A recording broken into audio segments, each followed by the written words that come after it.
Hi, this is Mark by Mark A. Foster, Ph.D. Demonstrating my spirit of communist or socialist universality, today I am wearing a Mao shirt. See, there it is. Okay, what I wanted to do is to talk about the concept of localism and put that into a Marxist or Maoist-Third Worldist context. Localism, for those of you that are not familiar with the term, and I imagine most of you have probably heard of it at one time or another, is the idea that the affairs of a particular region or country or nation or whatever should be conducted by the local community. In other words, rather than things being done from a top-down basis, things should be done from a bottom-up basis. That's essentially what localism is. So localism puts the power in the hands of people living in their own communities, and it takes away at least a certain amount of power from the people who are the higher-ups. Now, localism has, in the past, been really abused. Let me give you the most obvious example from here in the United States, and that is slavery. Even today, and I lived in the deep South of the United States for 17 years. Now, I'm living in deep South Texas in the Rio Grande Valley, which is literally on the same latitude as Miami. Now, deep South Texas is not really the deep South. Not the deep South as I would think of it anyway. It's really a Mexican-American and Latino hybrid. But people here don't speak with Southern accents. For that matter, people here don't speak with Texas accents. Most people who are not Mexican Americans, who were born here, speak with Midwestern accents. That shows how cut off this area has been over the last several decades, maybe the last 100 years or so, from the rest of the United States, when in effect this area effectively functioned as a suburb of various cities on the Mexican side of the border, but still in the Rio Grande Valley. So at one time, localism was used as a justification for slavery. For example, the concept of states' rights. Today, when you go into almost any person's home in the Deep South, in Mississippi and Georgia and so on, and I have lived in both of those states, you will see a Confederate flag on the wall, especially in white people's homes, but not exclusively. I was surprised going into several African American homes and seeing a Confederate flag hanging there as well, but that's kind of rare, but it does happen from time to time. Now, the real story about the end of the Confederacy, why the Confederate States of America ended, was because of the issue of slavery. In other words, the Civil War was fought over the issue of slavery. It was not really fought over the issue of states' rights. So when the Union won the Civil War, what that meant is that slavery was, over time, not immediately, but over time, abolished in the South, in the southern states. And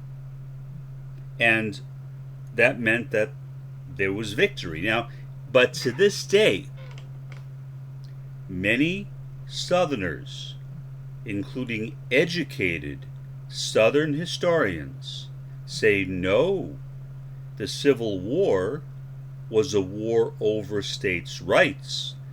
Well, I guess you can say that, but it's states' rights to own slaves, so it wasn't a war over states' rights.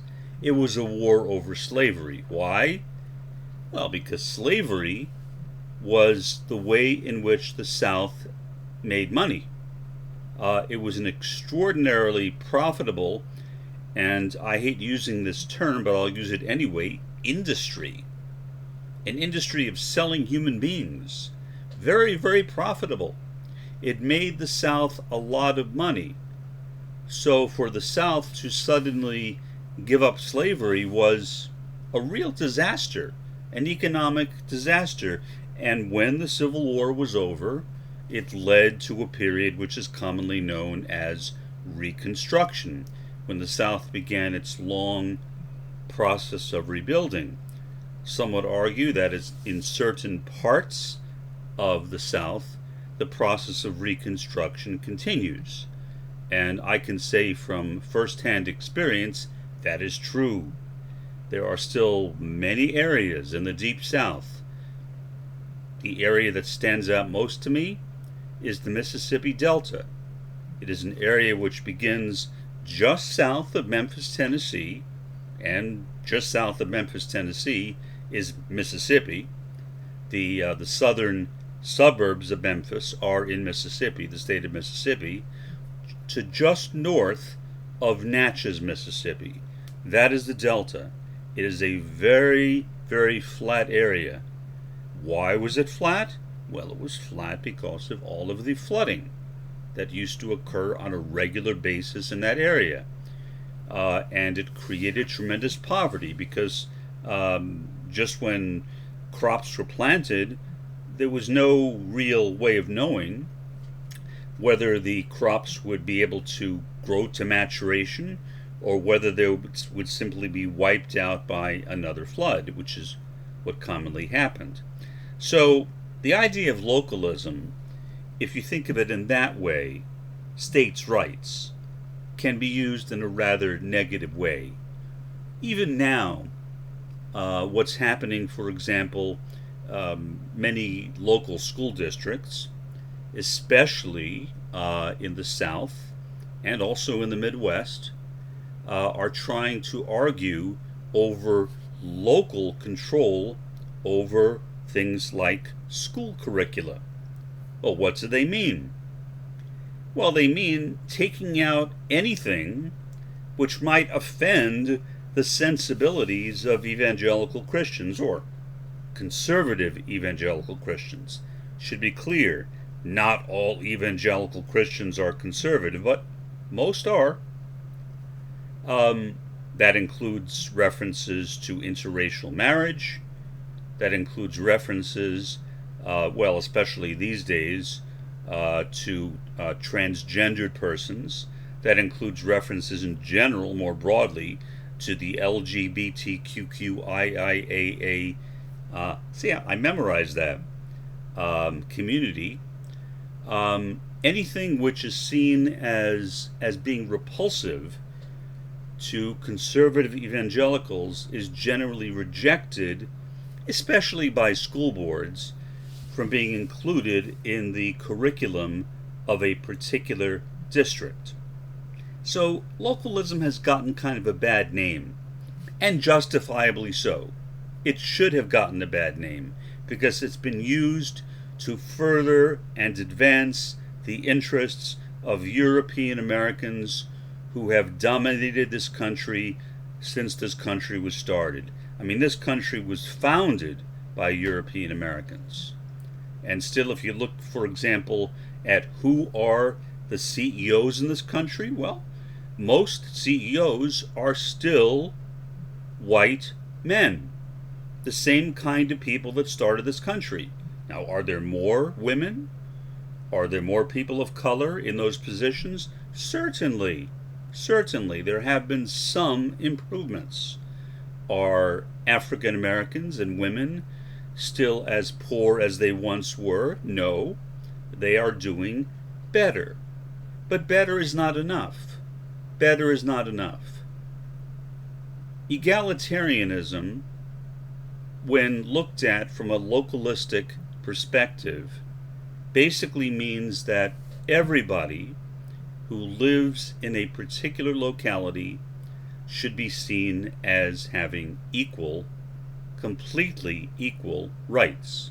Nobody should have more rights than anybody else. Here's what I think.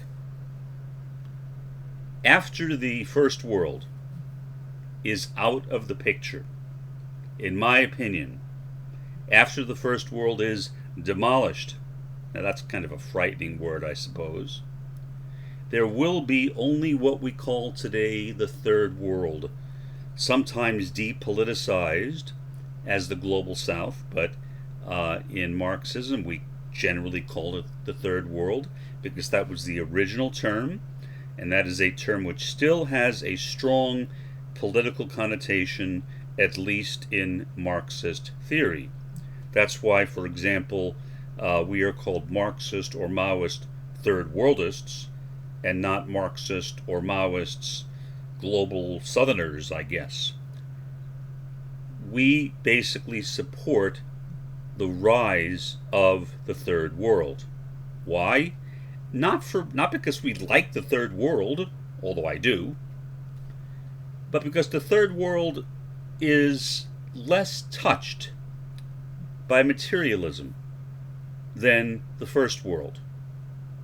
The Third World is not as corrupt in many ways, politically corrupt, as the First World. In my view, if somebody said, "What is the most politically corrupt nation in the world?"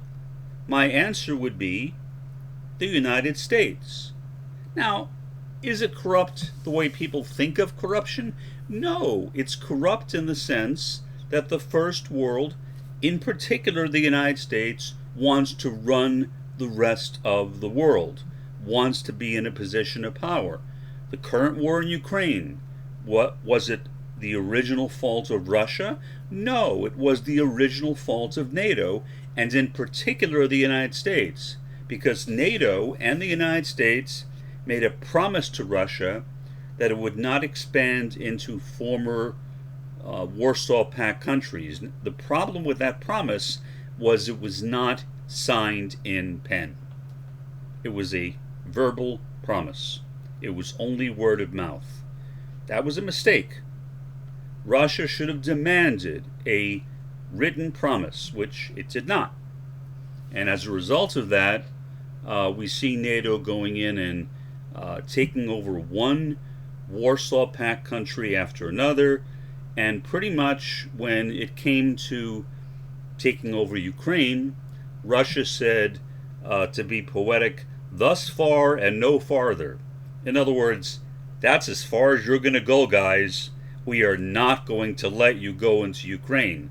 Now, does that justify going in and bombing innocent civilians? No, of course not. But the Western world has done a lot of that. We did it in Iraq, we did it in Afghanistan, and so on. So, in other words, nobody in this world is an angel. We're all demons. Well, I'm being a bit melodramatic. But nobody is a great person. We are all just ordinary human beings. So, when the First World is gone, my expectation, and I could be wrong, is that the survivors, who will largely, although perhaps not entirely, be in the Third World, will be relatively scattered. They will not be in one place. That's because large sections of the Third World will have been wiped out by some type of devastation, possibly what is commonly called NBC, not to be confused with the National Broadcasting Company, nuclear, biological, and chemical weapons. And because of that, the Third World will be a third world, but it'll be a third world in name only. really it will be separate communities which will need to build up their own resources, which will need to develop their own educational systems, their own power systems, and that will take, I suspect, a really, really, really long time. Then eventually, and again, I'm only speculating, but here's what I hope, that gradually those isolated communities will become closely integrated with one another, and then we can begin talking about a revolution or a revolutionary process leading to a Marxist or Maoist communist world system. Not yet. It's not going to happen immediately. I think if we look at the immediate future, it's dark. Things are not looking up. We look at the Middle East, it's dark. We look at Ukraine, it's dark. The whole world, to one extent or another, right now is pretty dark. Does not look very good. And I think that that will continue. For how long, I don't know. I'm no prophet, thank goodness. But at some point, I believe, the dialectic, which is a causal mechanism which operates in this world, will destroy the parts of the world which are corrupt, which are capitalistic, which are racist, which are sexist, which are ageist, which are ableist, which are ethnicist, and so on. And then the process of rebuilding, first locally and then expanding outwards, can begin. This is Mark, by Mark A. Foster, Ph.D. Have a pleasant day, and an even better day tomorrow.